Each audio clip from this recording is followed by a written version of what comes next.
Good morning, everybody, and welcome into Group Chat Football Live. I'm Peter Ariz alongside D Money.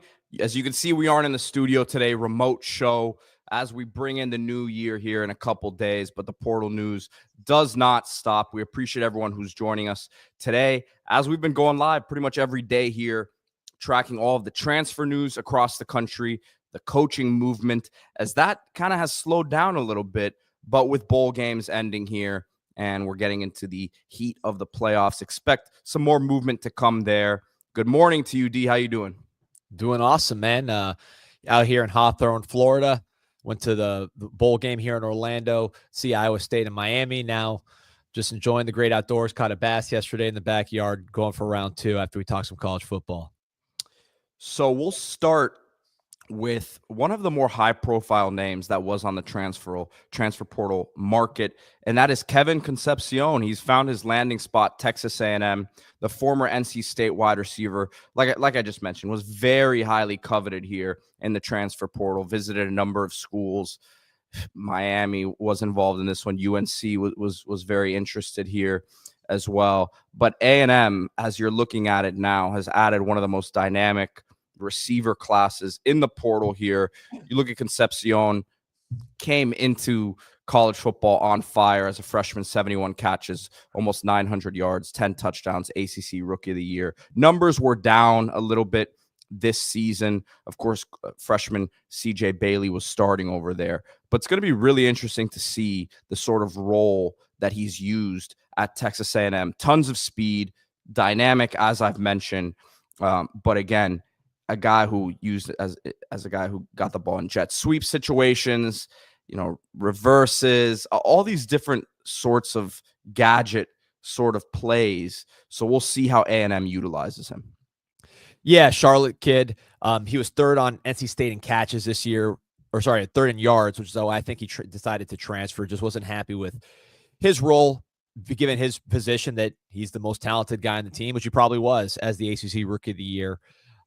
He's somebody who, to me, is best with the ball in his hands.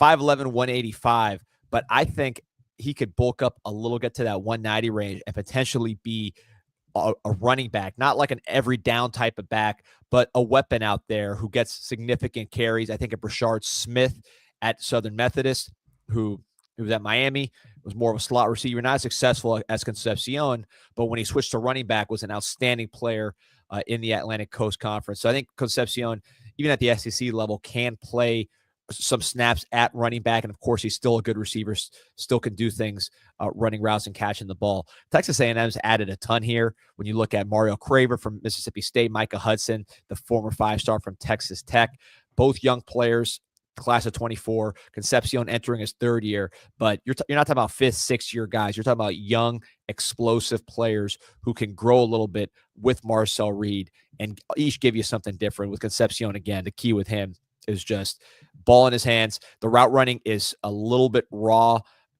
for how talented of a player he is, but I don't think he's unable to run routes. He's quick.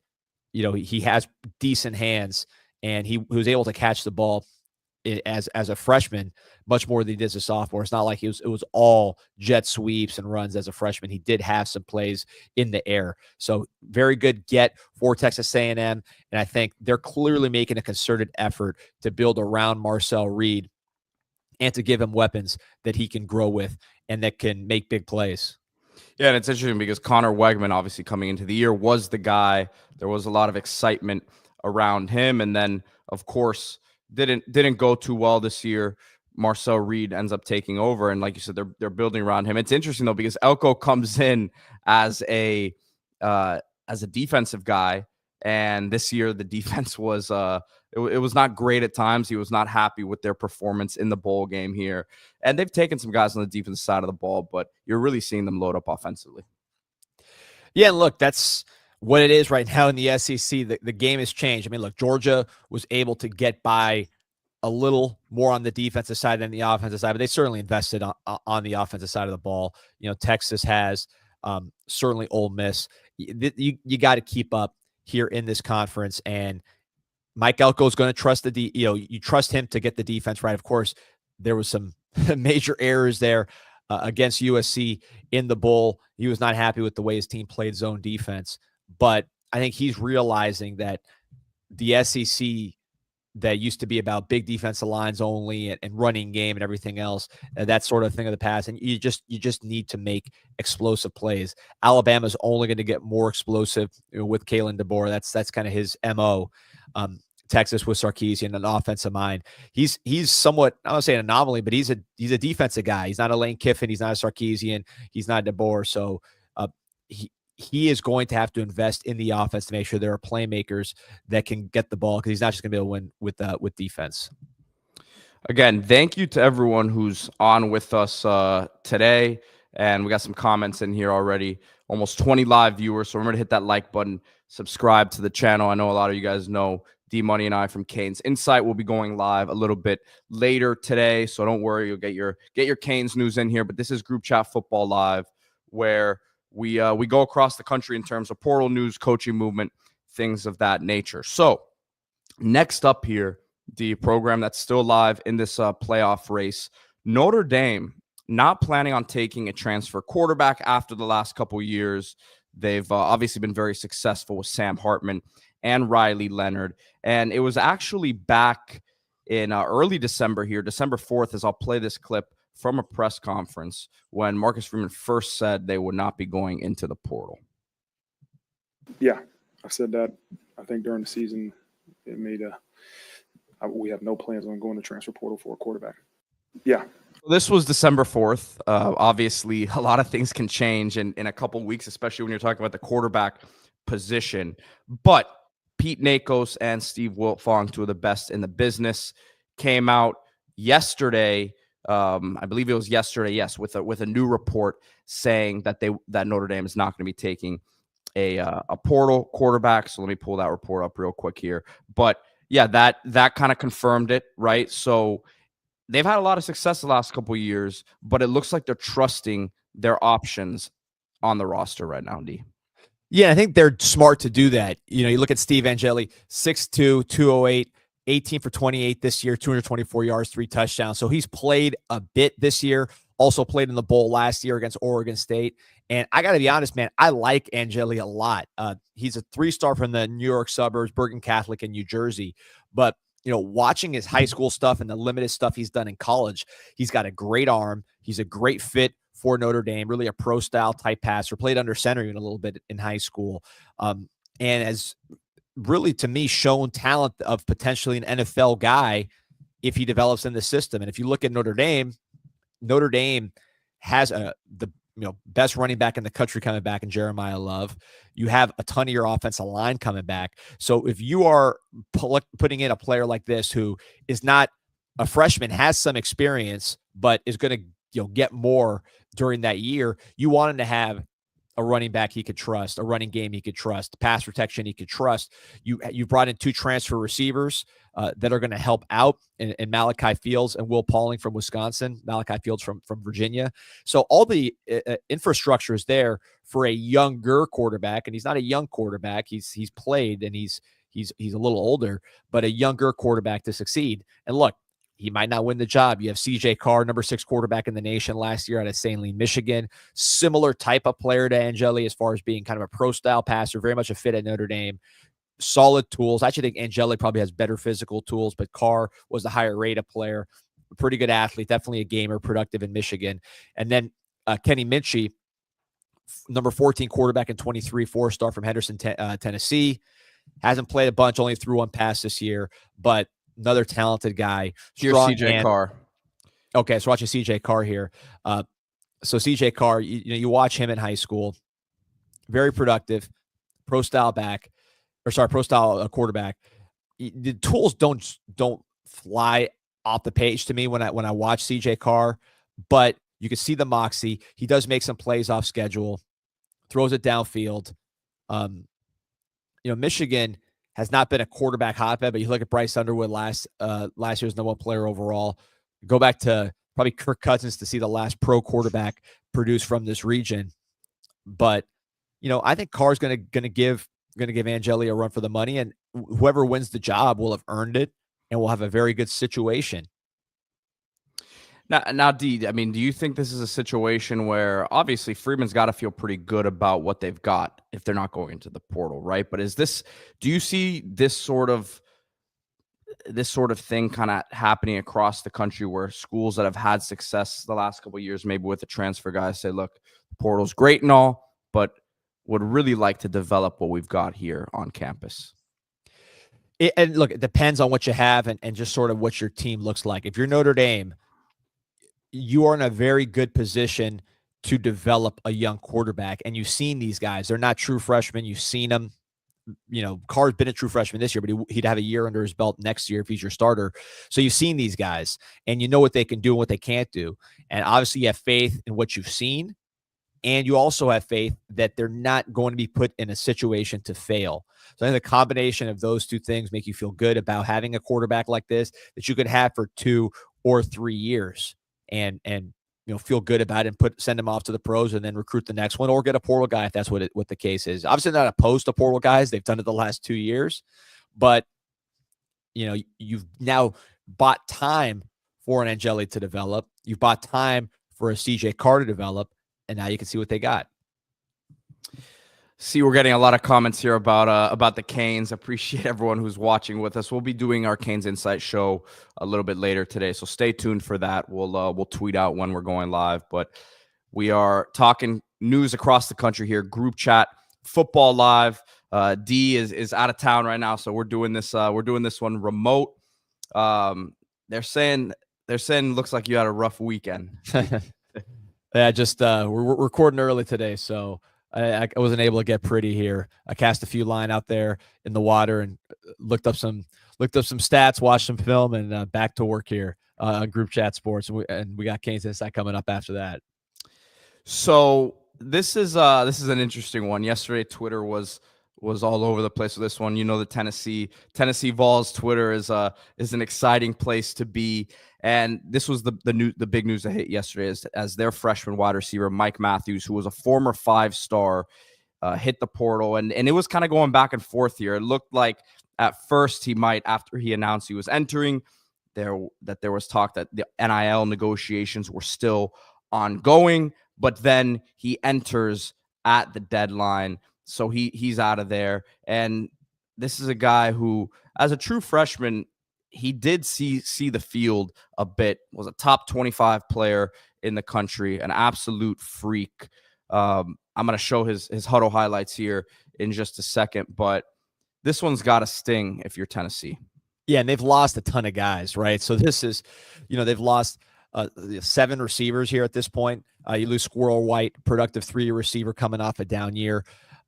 You've lost other players. Boo Carter, who was a star defensive back as a freshman, really promising young player. Went in the portal, said he changed his mind. Maybe you see the same thing with Matthews here. But this guy is a big time athlete. He's a 5-star, top 25 player on the composite in a loaded wide receiver class. A complete freak, played basketball. I like him on defense too, man. He's knocking people out. Has had a lot of reps on defense. Didn't play a lot this year. I think part of the problem was you watch his highlights and you just remember from high school, he was not the most polished guy coming out. He was definitely more of an athlete. So maybe with some veterans on the roster, he took a little longer to develop and break through. Obviously, Tennessee's a team that was playing in the playoffs, so they had high aspirations, and he wasn't able to get on the field. But this is a guy that you just need in this offense. I didn't think Tennessee had the most explosive wide receivers this year for the type of offense that they play. They like to threaten you downfield with that pace, with that running game. And I thought they lacked that a little bit this year by their standards. And Mike Matthews was certainly in a position to be that guy next year. Now, again, they could get him back in. We saw that happen before. But if you're Tennessee, you're wondering why so many people are leaving when you've really had a lot of success as a program. And you were in the playoff this year. You've gotten a lot better than what you've had in the past. Carl Olive says, is Mike Matthews going to Texas A&M too?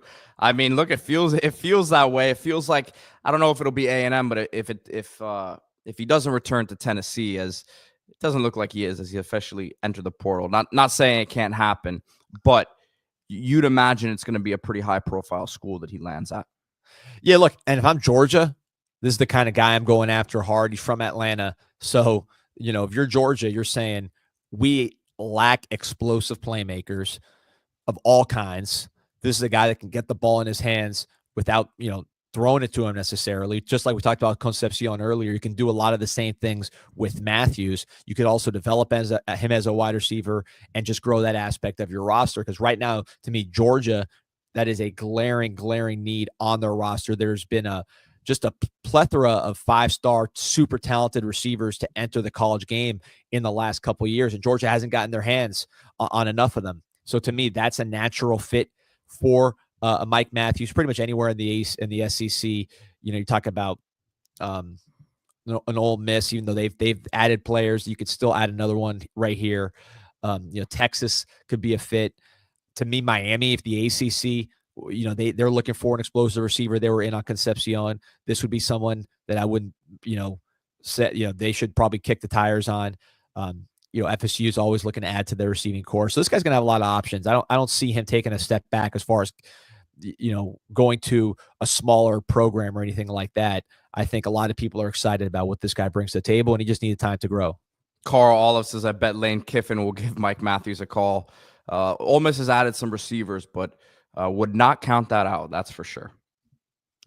So as we keep things moving here, and this was a pretty significant move announced yesterday, D, as one of the most highly productive and decorated FCS quarterbacks of all time, Mark Gronowski from South Dakota State announced that he is entering the transfer portal. And Pete Thamel kind of compared this move to what Cam Ward did last year, where he was exploring his options in terms of NFL, gathering all the info that he could at that time to figure out kind of where he stacked up in the situation. But at the same time, putting himself into the portal, giving himself an opportunity to talk to some of these other schools. Still has a couple weeks here to officially declare for the draft if he decided to do that.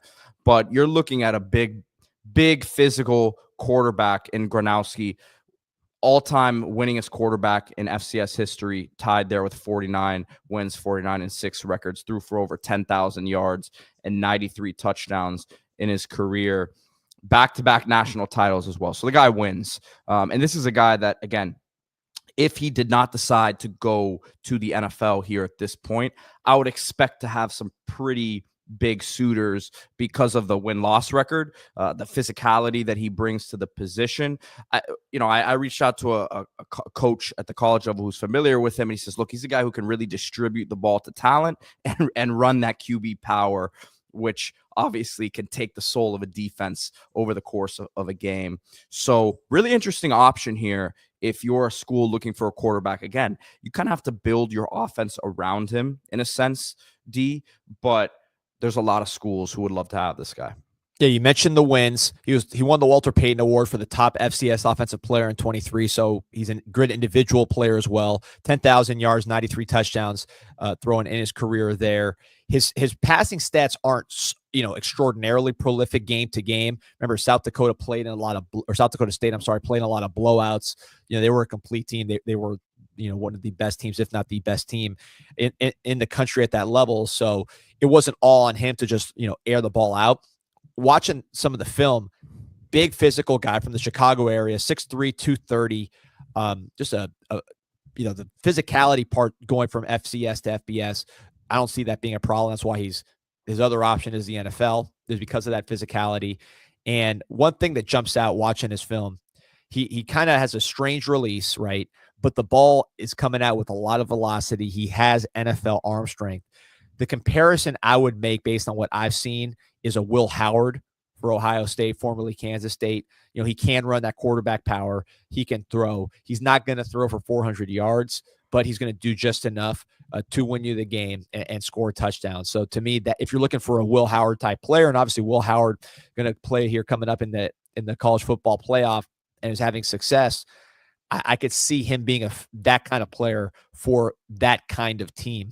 I don't think he'd come back to college to play for a team that's struggling. I think he'd probably come to a team that's going to make him look good and potentially elevate the same way Cam Ward did, where Cam Ward, not coming from the FCS level, but at the now G5, at that time, Power 5, but a bad team in a Power 5, going to a better team and moving from day 3 pick to day 1. I'm not saying that Gronowski's that kind of talent of a Cam Ward, a potentially, top overall pick, top quarterback pick. I'm not saying that, but as you saw Pete Thamel say in his tweet, which I'm sure he got from from Gronowski's agent. Well, and here you have Jim Nagy, the head of the Senior Bowl, tweeting. This is back in September, but he said the Senior Bowl is looking live at South Dakota State versus Southeast Louisiana.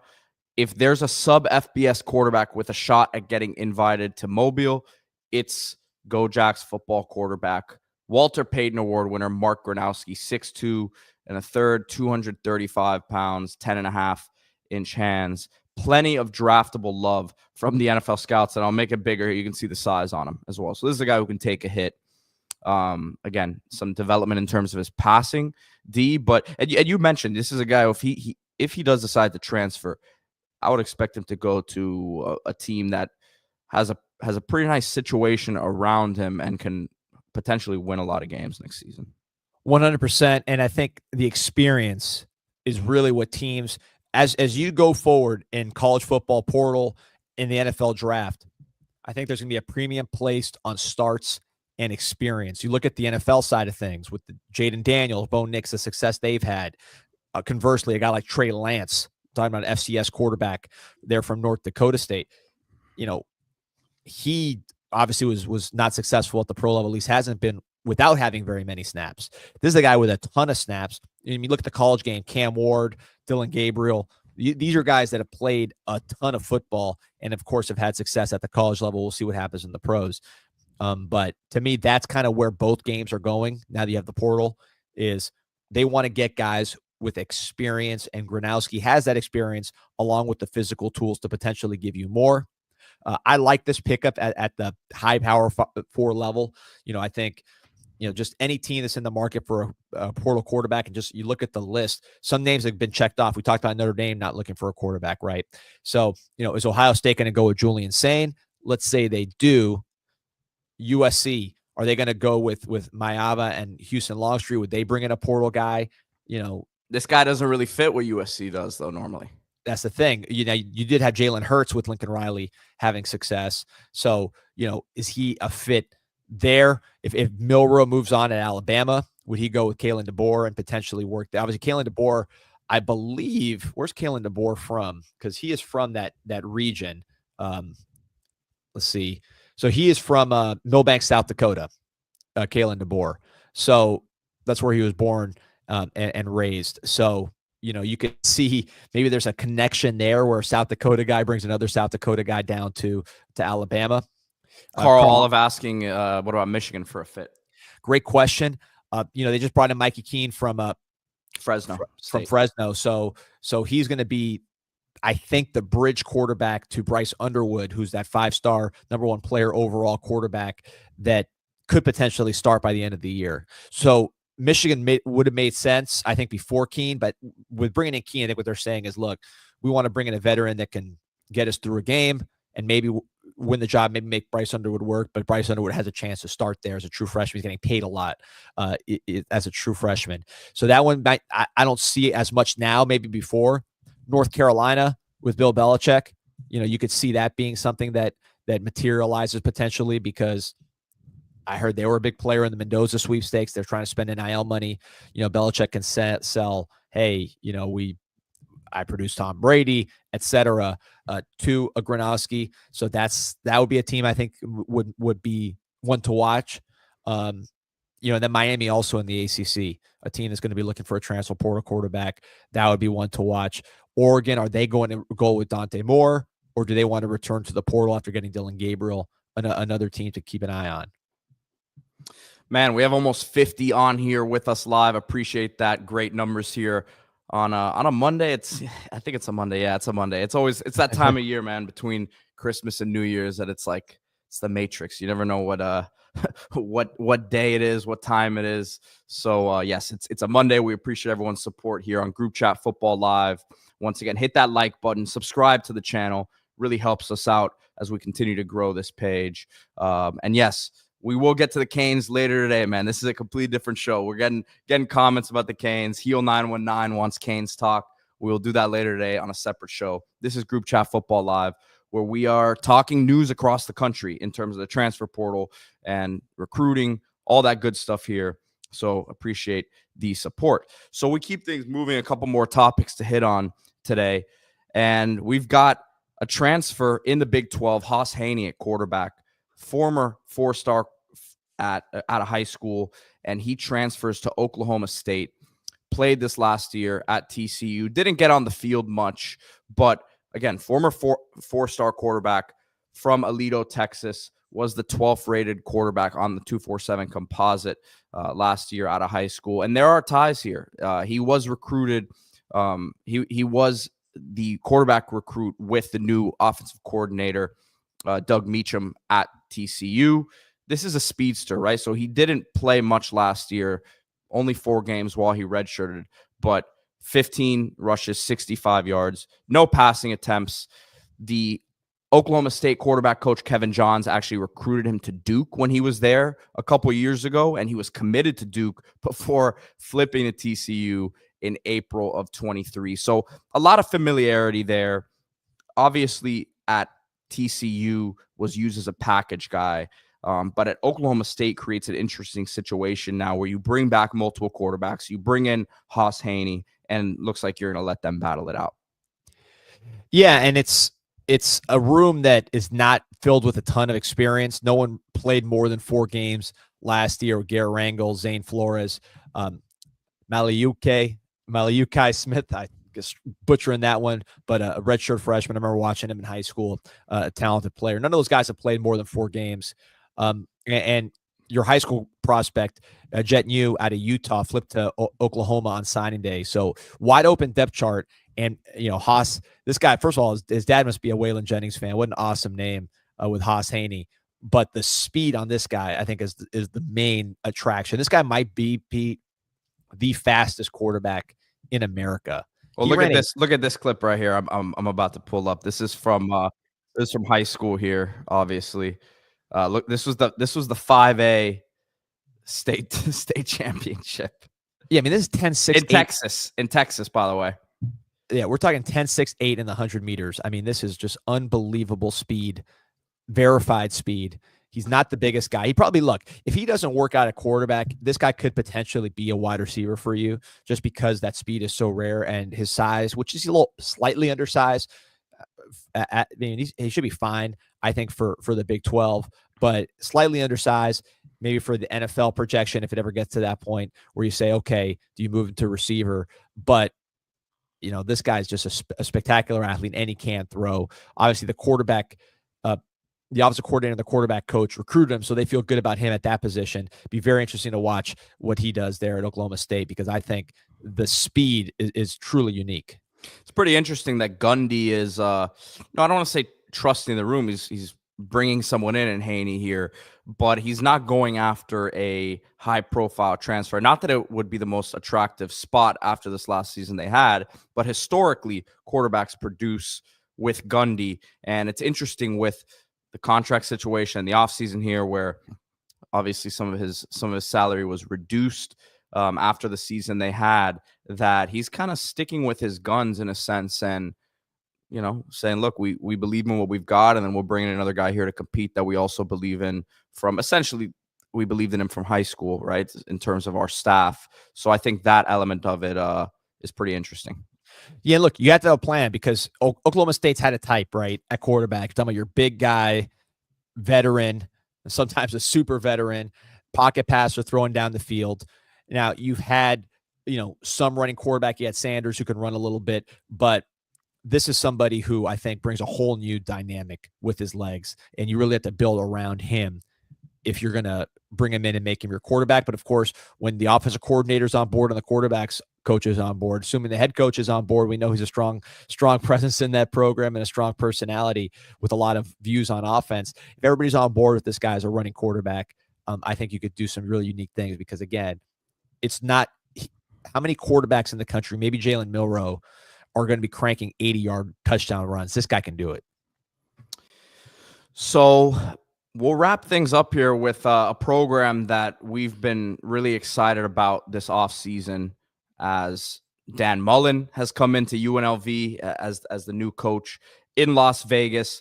And they've had a nice run of portal pickups here over the last week or so.